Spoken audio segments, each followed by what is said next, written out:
뭐 이렇게 관계를 다 얘기하셨는데 사실은 제일 중요한 관계는 이상향 전도사님은 저의 선배십니다. 가장 중요한 관계라고 생각을 합니다. 오늘 우리가 참 뜻깊은 예배에 함께 했습니다.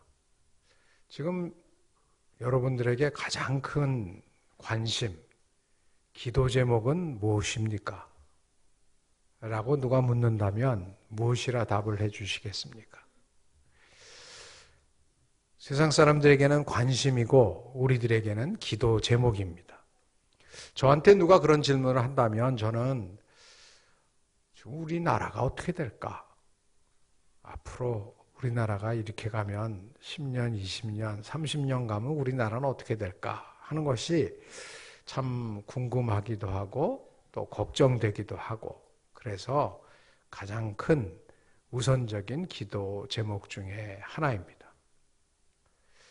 또 그보다 더 아주 가까운 거는 우리 교회는 어떻게 될까? 우리 교회는 과연 이렇게 해서 괜찮을까? 앞으로 10년 지나고 20년 지나고 30년 지나면 교회는 또 어떻게 될까? 하는 것이 궁금하기도 하고 또 염려가 되기도 하고 그래서 기도의 주제가 됩니다. 사실 나라가 어려울수록 빛과 소금 되어야 할 것, 희망이 되어야 할 것은 교회인 줄로 믿습니다. 과연 우리가 어떻게 하면 빛과 소금이 될 수 있을까? 우리나라가 어떻게 하면 하나님이 계속 잘 사용해 주시는 하나님의 제사장과 같은 역할을 하는 나라, 예언자와 같은 역할을 하는 나라가 될 수 있을까 하는 것이 대부분의 이 시기에 대한민국에서 살아가는 기독인들, 특별히 기독신앙인들의 기도 주제인 줄로 믿습니다. 이러한 마음을 가지고 이러한 염려와 기대와 기도 제목을 가지고 수년 전에 이 북중 국경을 이렇게 살펴볼 기회가 있었습니다. 중국 지역에서 이렇게 여러 군데를 살피다가 맨 마지막의 여정은 뒤에는 수풍댐이 뒤로 하고 이 압록강을 이렇게 내려오는 그런 여정이 제일 마지막 여정이었습니다. 수풍댐 하면 이제 연세가 좀 있으신 분들은 그 큰 댐, 옛날에 뭐 북한에서 해방된 다음에 전기를 안 내보내줘서 뭐 어려웠다는 그 이제 역사적이고 중요한 댐, 감회가 새로 왔습니다. 그 댐을 뒤로 하고 이렇게 압록강을 내려가는데 오른쪽은 우룰창창, 한마디로 참 숲이 우거진 곳이 계속되었고 왼쪽은 이 땅의 황무함을 보소서라는 복음성가가 그냥 탄식시로 고백스러 될 정도로 그저 이 암울한 아주 그 황무함이 계속되는 땅이 계속되었습니다. 오른쪽은 중국 땅이었고 왼쪽은 북한 땅이었습니다. 마음이 참 아팠습니다. 근데 그때 제 옆에 있던 중국 우리 조선동포 한 이제 60대가 아직 채 안 된 그런 아주머니 이제 안내원이셨는데 이렇게 얘기를 하는 거예요. 선생님, 마치 제 마음을 읽기라도 하듯이 선생님, 근데 저희 어렸을 때는 북쪽이 저희 뭐 로망이었습니다. 북쪽이 훨씬 잘 살았습니다. 그래서 저희 압록강 이쪽에 중국 쪽에 사는 동포들은 꿈이 뭐였냐면 북한에 가서 사는 거였대요. 북한에 가서 사는 거. 근데 북한에서 이민을 받아주질 않아서 아무나 받아주질 않아서 자기네 동네에서는 이 의사 선생님 한 가정만 이주가 허락이 돼서 그것도 평양에는 허락이 안 됐고 청진에 가서 사셨대요. 그래서 그분을 비롯해서 그 이북에 살던 친척들이 자기네 동네를 방문하면 잔치였대요. 잔치. 동네. 그 말이 믿어지십니까? 저는 탁 얘기를 들으면서 뭔 소리야? 이런 생각이 이제 들었는데 가만히 생각하니까 좀 이해가 됐어요. 이게 무슨 얘기냐면 저희가 어렸을 때만 해도 한 70년대만 해도 미국이나 일본에서 친지들이 한번 한국을 방문하면 우리 집안의 잔치였어요. 동네까지 뭐 연필 한 자로 일본 연필 한 자로 뭐 가지고 막 학교 가서 자랑하고 미제 초콜릿 뭐 이런 거 갖고 가서 자랑하고 그걸 생각해 보니까 아 이런 거로구나. 근데 70년대 전까지는 60년대까지 70년대 초반 전까지는 북한이 훨씬 잘 살았대요. 그런데 여러분 한 세대 만에 완전 역전이 된 거예요. 저는 사실 그 전까지 어떤 저한테 좀 어려움이 있었냐면 고민이 좀 있었냐면 야 지금 뭐 위기인데 우리가 교회가 좀 정신 차려야 되고 나라가 좀 국민들이 정신 차려야 될 텐데 근데 뭐 나 혼자 바뀐다고 뭐 크게 바뀌나? 한 교회가 뭐 조금 바뀐다고 해서 바뀔까 나라가? 요런 의심이 저한테 좀 있었어요. 그 큰 나라가 어떻게 바뀔까? 어떻게 그 큰 교회가 바뀔까? 내가 조금 뭐 변화한다 그래서. 이런 의심이 저에게 있었는데 딱 그 현실을 보니까 한 세대 만에 나라가의 운명이 바뀔 수 있더라고요. 우리가 어떤 지도자를 택하고 우리가 어떠한 삶을 살 것이냐를 국민들이 택하는 거에 따라서 나라의 운명이 바꿔질 수 있다. 그것도 한 세대 만에. 그런데 여러분, 사실 한 세대 만에 나라의 운명이, 나라의 형편이 가장 바뀌어진 나라를 골라라 라고 한다면 20세기 중반 이후에 대한민국을 빼고는 얘기하기 어렵습니다. 제가 이제 어디 이렇게 방학 때마다 저희 학교에서 배우기 위해서 이제 공부 중에 제일 좋은 공부는 벤치마킹이에요. 잘하는 데를 가서 보고 오는 것. 그래서 우리가 어떻게 신앙을 가지고도 그때는 사회봉사를 잘할 수 있을까? 그래서 전 세계적으로 그런 걸 잘하는 데를 골라서 이제 벤치마킹 투어를, 스터디 투어를 했습니다. 공부를 하러 다니는데 미국에 있는 이제 어떤 기관에 갔어요. 사회봉사를 잘한다는 기관에 가서 열심히 이제 배우고 있는데 잠시 쉬는 시간에 나와서 복도를 이렇게 거닐었습니다. 그런데 저쪽에 웬 흑인 학생들이 이렇게 청년들이 와요. 그래서 그냥 인사를 하이 하고선 들어왔는데 조금 있다 그 기관에 부총재가 오셔서 대단히 여러분 뭐 바쁜 줄 알지만 그 한 15분 시간을 줄 수 있습니까? 라고 부탁을 하는 거예요. 그래서 왜요? 그랬더니 지금 복도에서 당신들이 만난 학생들이 젊은이들이 IT라는 나라에서 온 그 기독 청년 대학생들인데 당신들이 한국에서 왔다는 이야기를 듣더니 꼭 좀 만나고 싶다고 15분만이라도 시간 달라 그러더라는 거예요. 그래서 어떻게 했겠습니까? 네, 보자 그랬죠. 공부하는 것보다는 또 이렇게 조금 시간을 가지는 게 좋잖아요. 그래서 오라고. 그랬더니 이 친구들이 오더니 첫 마디가 감당 못할 얘기를 하는 거예요. 첫 마디가 뭐냐면 저희는 IT에서 온 기독 청년들인데 대한민국은 우리 IT 청년들의 희망입니다. 라는 얘기를 하는 거예요. 저는요, 이 얘기를 듣고 소름이 돋더라고요. 왜? 이런 얘기를 생전 처음 들었어요, 저는. 제가 자라면서 다른 나라가 희망인 때는 있었어요, 저한테. 대학생 때까지, 야, 나는 왜 하필이면 이런 나라에 태어났나? 좀 더 부자 나라, 좀 더 민주주의 하는 나라, 이런 데 태어나야지, 발달된 나라에 태어나야지, 우린 왜 이런 나라에 태어났을까? 저는 그런 불평불만이 많았거든요. 그런데 이 친구들이 그래서 항상 남의 나라가 부러웠는데 처음 본 외국인들이 저희한테 대한민국은 우리의 희망입니다. 물론 우리말로 한 건 아니지만 그 말을 딱 하는데 막 소름이 돋고 막 어쩔 줄 모르겠어요. 그런데 기본적으로 인간은 죄인이잖아요. 이 죄성이 다 이렇게 스멀스멀 나옵니다. 공부한 사람들의 죄성은 뭘로 나와요? 공부를 좀 한 사람들의 죄성은요, 의심으로 나와요. 의심으로. 그래서 제가 의심을 또 하기 시작했어요. 좋다 그다 막 이렇게 감격하다가도, 근데 갑자기 저 친구들이 왜 저러지? 저러다 갑자기 뭐 도와달라 그러는 거 아니야?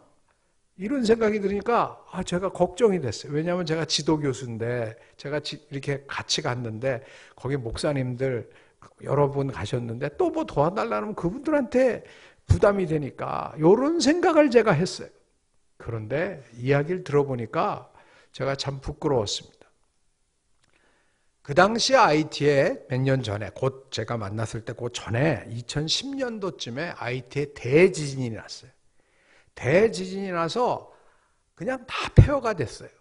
폐허가 됐을 때 전 세계에 있는 많은 나라와 기관들이 원조를 해줬대요. 도와줬대요. 그때 이 청년들은 두 마음이 있었답니다. 한 마음은, 큰 마음은 뭐냐면 감사하다. 참 이름도 얼굴도 모르는데 우리를 와서 이렇게 도와주니까 우리가 산다 하는 감사한 마음이 이렇게 컸는데, 그 감사한 마음의 뒤편에는 또 그늘이 있었는데, 그건 뭐냐면 좌절감, 무력감. 야, 우리는 왜 하필이면 이런 나라에 태어나서 이렇게 맨날 남한테 도움만 받아야 살지? 과연 우리에게 희망이 있나? 희망 없음에 대한 좌절감과 무력감이 또 그만큼 컸다는 거예요. 그 말을 딱 듣는데 저희 70년대에 제가 경험했던, 대학 들어갔을 때 경험했던 그 마음이 그냥 다 와닿는 거예요. 근데 이 친구들이 뭐라고 하냐면, 바로 그때에 사실 한국도 많이 돕느라고 도왔어요, 그때. 그러나 양쪽으로는 상대가 안 되는 거예요. 우리보다 훨씬 더 많이 도와준 나라들 많습니다. 구조 인력도 많이 가서 직접 도와준 나라가 우리보다 훨씬 많죠. 그런데 그들에게 도전을 준 것은 무엇이었냐면, 그때 한국 선교사님들과 한국 구호기관이 TV 프로그램을 만들었는데, 그게 뭐에 관한 거냐면 다큐멘터리 한국의 역사에 대한 거였대요. 그걸 보니까 저 동쪽에 한국이라는 나라가 있는데, 자기들도 잘 몰랐던 조그만, 크지 않은 나라인데, 한 세대 할아버지 할머니들이 어렸을 때는, 즉 1945년 이전에는 나라도 없던 나라, 여권도 못 만들던 나라, 올림픽에서 금메달을 땄어도 자기 나라 국기를 못 내걸던 그런 나라도 없던 나라가 45년도에야 겨우 해방이 됐는데, 그리고 나서 몇 년 있다가는 또 남과 북이 싸워서 폐허가 됐던 나라. 그래서 60년대 초반까지는 굶어 죽는 사람이 있을 정도의 가난했던 그 나라가 한 세대 만에 그들이 할아버지 할머니가 되었을 때, 어렸던 사람들이 이제 할아버지 할머니가 되었을 때는 그래도 다른 나라를 조금이나마 도울 수 있는 나라가 되었다 하는 이야기가, 그 역사가 그들에게는 희망이 되었다는 것입니다. 야, 우리도 정신 차리면, 내가 조금 고생하면 우리 딸과 아들, 손자, 손녀 시대에는 지금보다 나아질 수 있겠구나 라는 희망을 우리 대한민국의 역사와 이야기를 들으면서 갖게 되었다는 거예요. 그래서 대한민국은 우리에게 희망입니다 라는 고백을 하게 되었다는 것입니다. 두 번째 고백은 더 감당 못하겠더라고요. 그 다음에 뭐라 그러냐면, 저희는 근데 크리스찬 대학생들입니다. 기독대학생들입니다. 그런데 우리 기독대학생들에게 한국의 교회는 희망입니다. 그러는 거예요. 이야기를 들어보니까 한국이 자주독립과 근대화의 과정에서, 산업화의 과정에서, 민주화의 과정에서 나름대로 뭐 기독교가 다 한 건 아니지만, 그러나 중요한 분들이, 중요한 사람들이 곳곳에서 그때그때마다 하나님의 도구가 되어서 역할을 하였다 라고 하는 이야기가 크리스찬인 그들에게는 또 다른 도전과 희망이 되었다는 것입니다. 그래서 우리 IT의 기독대 학생들에게 한국의 교회는 희망입니다. 고백을 들은 이후에 한국에 돌아올 때까지 참 감당할 수 없는 감동. 그 전까지 불평과 불만, 그 전까지 우리에게 희망이 있나? 뭐 이런 믿음 없는 고민들이 저에게 사실은 있었는데 새로운 도전과 하나님의 은혜에 대한 감사, 이런 것들이 밀려왔습니다. 참 좋았습니다. 그런데 비행기가 서울에 가까이 오면 올수록 마음의 부담은 커졌어요. 생전 처음 만난 흑인 청년들한테는 희망입니다. 대한민국은 희망입니다. 한국의 교회는 우리에게 희망입니다 라는 고백을 받았는데 이제 돌아가서 내가 만나는 대한민국의 다른 분들, 교회 바깥에 있는 많은 분들, 그런 분들은 우리를 보고 뭐라고 평가를 하나? 우리의 젊은이들은, 우리 국민들은 지금 대한민국을 보고 뭐라고 평가를 하나? 특별히 교회 바깥에 있는 다음 세대들은 우리 한국 교회를 보고 무엇이라고 평가를 할까? 우린 과연 어떤 고백을 지금 받고 있는가를 생각하니 참 마음이 무거웠습니다. 하나님은 우리에게 그간 엄청난 은혜를 주셨는데 그 받은 바 은혜를 가지고 지금 우리가 뭘 했는가? 마음이 참 무거웠습니다. 우리가 어떻게 다시 시작할 수 있을까? 우리가 어떻게 다시 시작해서 희망이 될 수 있을까? 사회로부터 그래도 교회가 희망입니다. 다음 세대들로부터 그래도 교회가 희망입니다. 라는 고백을 받아내려면 우리는 어떻게 바뀌어야 할까? 이것이 오늘 저와 여러분의 과제인 줄로 믿습니다. 어떻게 우리가 거듭날 수 있을까? 그러면서 다시 보니까 우리가 다시 근본으로 돌아가야 할 것입니다. 다시 기초를 돌아가서 우리 선배들은 어떻게 했나? 그래서 다시 보니까 저와 여러분들은 뿌리를 알아야 되는데 이제 우리의 뿌리가 어디입니까? 저기 따지면 뭐 아브라함까지 가지만 중간에 우리가 장로교인이잖아요. 그러니까 존 칼빈이라는 분이 장로교에서는 좀 알아야 돼요. 잘 알아야 돼요. 칼빈을. 근데 그 칼빈이라는 분이 불란서 분이에요. 그래서 요새는 어떤 분들은 칼빈이라고 부르면 안 되고 원산지 명으로 불러드려야 된다. 그래서 깔뱅 뭐 이렇게 불러요. 깔방, 깔뱅 이러는데 어쨌든 그분이 불란서 분인데요. 오직 말씀, 오직 은혜, 오직 그리스도, 오직 믿음, 오직 하나님께만 영광, 진짜 제대로 신앙인답게 살아보려고 애를 쓴 거예요. 그러다가 그렇게 하나님만 믿고 하나님에게만 제대로 잘해보려고 하니까 잘 풀려요, 안 풀려요, 여러분? 세상에서 쉽지 않더라고요. 그래서 어느 정도로 안 풀렸냐면요, 이분이 나라에서 쫓겨났어요. 그래서 이분이 뭘 했냐면 제네바, 자기는 불란서 사람인데 스위스로 망명을 가서 스위스에서 뭘 했느냐면 거기에 온 이주민들을 위한 목회를 한 거예요. 여러분, 우리 족보를 따져보면 우리가 이주민의 후손들이에요. 다 아브라함도 그랬고. 그러니까 우리나라에 온 이주민들한테 우리가 함부로 하면 안 됩니다. 진짜. 신앙을 가졌다 그러면서. 우리도 그랬는데. 그래서 깔뱅은 제네바에서 이주민 목회를 한 거예요. 이민 목회를. 이주민들을 위해서. 그렇게 고생을 하셨어요? 그러면 그 후손들을 누구라 그러냐면 위그노들이라고 하는데요. 불란서에 있는 그 깔뱅의 신앙을 따르겠다는 사람들, 제대로 하나님만 믿고 따르겠다는 사람들이 그 위그노들이었는데, 위그노들은 어땠느냐? 위그노들도 고생을 많이 했더라고요. 어느 정도 고생했냐? 그 중에 마리 듀랑이라는 분이 계신데요. 여성이었는데 10대 중반에 감옥에 갇혔더라고요. 이유는 뭐냐? 오직 말씀, 오직 은혜, 오직 그리스도, 오직 하나님께 영광.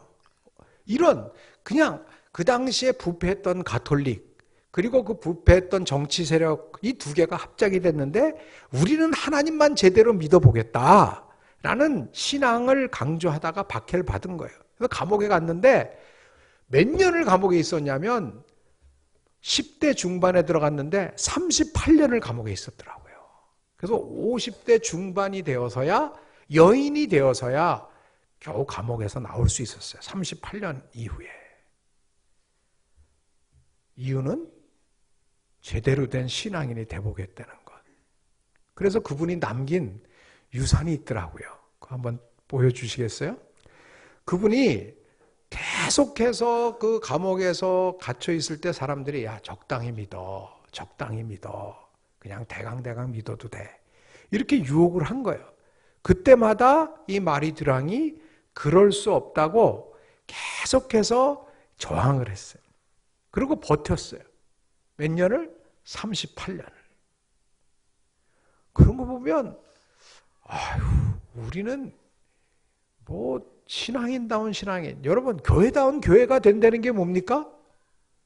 교회다운 교회가 된다는 거는요, 어떤 목사님, 그 목사님들 좀 잘하지, 저 큰 교회들 좀 잘하지, 장로님들 좀 잘하지, 이것도 어느 정도 맞는 말이에요. 대표성이 있으니까 책임이 커요. 그렇지만 사실은 엄격히 얘기하면, 성경적으로 신학적으로 엄격히 얘기하면 교회가 교회단다는 것은 교회인 저와 여러분 한 사람 한 사람이 신앙인다운 신앙인이 되는 것만큼 교회는 교회다운 교회가 되어지는 줄로 믿습니다. 그러니까 교회 교회가 교회다운 교회 돼야 된다고 얘기할 때 손가락을 남에게 자꾸 이렇게 가르치게 되지만 그것도 중요해요. 그러나 다른 손가락들이 나를 향하고 있다는 것. 마리 듀랑과 같은 분들을 보니까 38년을 감옥에 갇혀서 그 돌판에다가 이 글을 씌워놓은 거예요. 돌판에다가 글을 씌워놨는데 이거예요. 이게 아직도 남아있어요. 불란서에 이 광야 박물관이라는 남불란서에 가면요, 그분들이 이제 교회당에서 예배를 못 드리고 광야에 떠돌아다니면서 예배를 드린 거예요. 왜냐하면 잡히니까. 그랬을 때 감옥에 갇혀서 대강 타협해, 대강 믿어 라고 할 때 머리핀으로 돌바닥에다가 써서 남긴 게 뭐냐? 저게 뭐냐? 저항하라, 저항하라. 진리가 아닌 것에 대해서는 저항하라 라는 글씨를 바닥에 새기고, 그게 지금은 남아서 그걸 띄워서 박물관에다가 갖다 붙여놓은 것입니다. 여러분, 오늘날 저와 여러분들이 이 정도 신앙생활 할 수 있는 것 몇 가지를 생각해 보면 다 이런 분들의 자기가 있는 그곳에서 신앙인다운 신앙인으로서 버텨준 것 때문에 오늘날 저에게 이러한 신앙의 유산이 전해준 줄로 믿습니다. 저분들이요, 저렇게 예수 믿어갖고 어떤 복을 받았냐? 저렇게까지 믿었잖아요. 그런데 다 나라에서 쫓겨났어요. 보니까. 그래서 불란서에서 다 쫓겨났다고요. 자기 나라에서 쫓겨난 거예요. 그런데 쫓겨나서 어떻게 됐느냐? 그들을 받아들인 스위스는 시계공업이 발달했고, 그들을 받아들인 네덜란드 같은 데서는 인쇄업 같은 게 발달해갖고 막 산업혁명이 일어나고, 영국에서는 이 방직공업이 발달해서 산업혁명이 또 일어나고, 그래서 다른 나라들이 다 복을 받는 거예요. 그리고 복음이 함께 전해져서 스코틀랜드까지 전해지고 그 복음이 대서양을 넘어서 신대륙에까지 갔고, 신대륙에 간 복음이 꽃을 피워서 어디까지 온 거예요? 태평양을 넘어서 우리에게 온 거예요. 여러분, 하나님 나라의 역사는 신묘막측합니다. 깔뱅이 망한 것 같고 마리드랑이 망한 것 같은데 그 일생을 보면 야 고생 그렇게 하다가 후손은 나라에서 쫓겨나고 뭐야 이거. 그럴 수 있는데 결과적으로 보니까 하나님의 나라가 우리에게까지 꽃을 피운 것입니다. 여러분, 장로교회에 마리드랑이 있다면 우리 한국교회, 특별히 우리 장로회 신학대학의 후배, 저를 포함한 우리 후배들에게는 이상양 전도사님 같은 분이 계신 거예요. 제가 대학교 1학년 때 이상양 전도사님 일주기 추모 예배를 우리 학교에서 체육풀에서 드렸어요. 뭣도 모르고 저는 대학교 1학년이 뭘 알겠어요. 그때 제가 받은 최대 고난은 재수회 때는 거예요. 그때는 재수가 너무너무 힘들더라고요. 저는 그게 고난의 제일 큰 건 줄 알았어요. 그러고 왔는데 추모 예배를 드린다는데 이상양이라는 분이 계신데 그때 인상이 야 양자가 들어가서 이 고난의 양에 뭐 대속물이 되셨나 뭐 이런 하여튼 인상이 좀 있었는데 그때 사모님이 이 하얀 옷을 입고 아드님이랑 딱 서 있는데 저한테 그게 너무너무 충격이었어요. 그때 제가 굉장히 고민을 많이 했어요. 그때도 말씀드렸지만 야 목회자 제대로 하려면 장가 가면 안 되겠구나. 저 앞으로 어떻게 하시냐? 어린 마음에도 그게 너무너무 마음이 아팠어요. 어린 마음에도. 그것이 저에게 개인적으로도 40년 동안 빚진 마음이 저에게 있는 거예요. 사실은 이 전도사님 말씀 듣고 우리 동기 중에 신기동 전도사가 또 난지도에 왔어요. 그리고 죽었어요. 그 다음에. 그래서 저에게는 그때 그분들은 그렇게 삶을 바쳤는데 우리는 교실에서 그대로 앉아 있었다는 거에 대한 이 빚진 마음이 항상 있었어요. 우리도 좀 제대로 해야 되겠다. 좀 제대로 믿고 살아야 되겠다. 제대로 행해야 되겠다. 제대로 된 교육자가 돼야 되겠다라는 빚진 마음이 저에게 있었습니다. 이런 마음을 가지고 부족하지만 살아오면서 작년에 저희 학교에서 40주년 예배를 다시 이제 드렸잖아요. 근데 끝나고 나서 어떤 일이 벌어졌냐면 예배를 드리고 나는데 그 다음에 제가 방에 들어갔더니 어떤 학생이 메모를 남겼어요. 저한테 이렇게 썼더라고요. 종장님, 제가 너무너무 오늘 부끄러웠습니다. 제가 지금까지 몇몇 교회에서 전도사로 사역을 나가는데 답을 기다리고 있었습니다. 조금이라도 좋은 조건에 장학금을 더 많이 주는 교회, 좀 많이 배울 수 있는 교회 가려고 지금 기다리고 있었습니다. 근데 오늘 이상양 선배님 예배를 드리면서 저 자신이 너무 부끄러웠습니다. 총장님이 제일 어려운 데를 지정해 주시면 제가 거기 가겠습니다. 여러분, 이것이 바로 마리뒤랑 이상양 이런 분들이 우리에게 남겨주는 유산입니다. 그래서 그 전도사는 어떻게 됐을까요? 무지하게 어려운 데 갔습니다. 진짜 어려운 데 보냈습니다. 우리가 어떻게 마리뒤랑과 같이 될 수 있고 어떻게 이상양 전도사님 같이 될 수 있겠어요? 사실 그게 우리의 숙제예요. 제가 보니까요, 맨정신으로는 어려워요. 오직 성령이 임하셔야 가능한 줄로 믿습니다. 그래서 우리는 오직 성령의 충만을 받기 위해서 노력해야 되고 성령이 임하시면 그때 어떤 일이 벌어지느냐? 권능을 입고 주님이 주시는 권능을 입어야 그때부터 뭐냐? 증인된 삶을 살 수 있는 거예요. 근데 그 증인은 어디서부터 되는 거냐? 사마리아와 땅끝까지 가서 증인되는 것도 중요하지만 예루살렘, 내가 있는 여기에서부터 되는 것이 중요합니다. 오늘 우리가 이상향 전도사님 추모 예배를 드리면서 어떤 마음을 가져야 되냐? 여러 가지 마음이 있겠지만 중요한 것은 주님에게 붙들림을 받아야 되고 성령 충만해야 되고, 그러나 신앙인다운 신앙인으로 살아간다는 것은 내가 있는 그곳에서부터, 우리 가정에서부터, 우리 교회에서부터, 내 일터에서부터 신앙인다운 신앙인이 되는 것, 그것이 바로 오늘 이상향 전도사님이 걸어가신 그 길을 우리도 부족하지만 조금이나마 따라갈 수 있는 그 길이 될 것이라고 믿고 하나님께서 우리를 불러주신 뜻이 여기에 있다고 믿습니다. 함께 합력하여서 신앙인다운 신앙인 되어 교회다운 교회 이루어 다시 한번 어려운 이때에 희망을 만들어가는 저와 여러분 되시기를 간절히 원합니다. 하나님 감사합니다. 주님 위하여 살아가고 우리에게 막 보내주신 귀한 신앙의 선배 마음에 품고 조금이나마 닮아가는 저희들, 성령 충만으로 닮아가는 저희들 되게 하여 주시옵소서. 그리하여 다음 세대에게는 희망을 주고 교회 바깥에 희망이 되는 우리 교회 되도록 주여 은총을 허락하여 주시옵소서. 모든 말씀 우리 주 예수 그리스도 이름으로 기도드리옵나이다. 아멘.